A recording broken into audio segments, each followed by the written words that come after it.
We begin tonight with an 8 on your side update about the millions of dollars missing from a St. Petersburg nonprofit. Good evening, I'm Keith Kate. And I'm Stacy Scheibel. Thanks for joining us. The founder of the Center for Special Needs Trust Administration is accused of siphoning millions of dollars that was earmarked to help disabled people. And now a federal judge has ruled that Leo Govoni is liable for the missing millions, and a bankruptcy trustee can now go after his assets. 8 on your side investigator Brittany Muller here now with the update.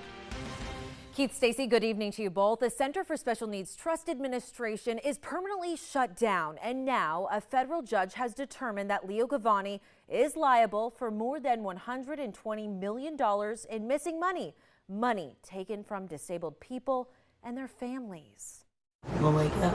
8 on your side has told you families across the country gave St. Pete's Center for Special Needs Trust Administration money from large settlements to hold in trust for their loved ones and provide for their future care. Where did it go and how was he able to just go in there and take it? But between 2009 through 2020, court records show that center founder Leo Govoni loaned more than $100 million from the center to his own company, Boston Finance Group. In a summary judgment signed late last week, a federal bankruptcy judge declared damages against Govoni in the amount of more than $120 million.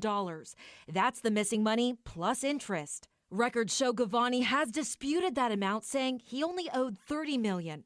But forensic accountants determined more than $120 million is owed, and Govoni's statement contradicts his own company's accounting records. But this morning, an ex parte meeting was held, meaning Govoni nor his attorneys were invited.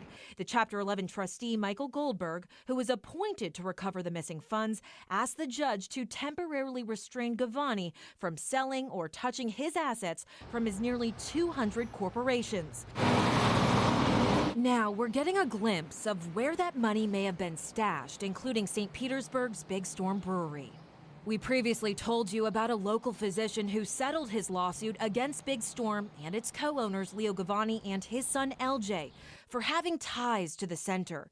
Last month, LJ stepped down as president. This is the most disabled you can be. There isn't a degree beyond this. This is the most disabled. And how, in your conscience, do you decide to take what is helping her to live every day the best that she can live and take it away from her? Where do you find that in your soul? As the case continues, hundreds of vulnerable families are still waiting, many of whom have been left in the dark without critical funds to care for their disabled loved ones. The good news is this is a win for the victims who might finally see some of their missing money returned to them. Now, two big questions remain. Where is Leo Govoni, and could he ultimately face criminal charges? 8 on your side learned months ago that the FBI had launched a criminal investigation into the center. But so far, no charges have been filed against Leo Govoni or anyone else associated with the Center for Special Needs.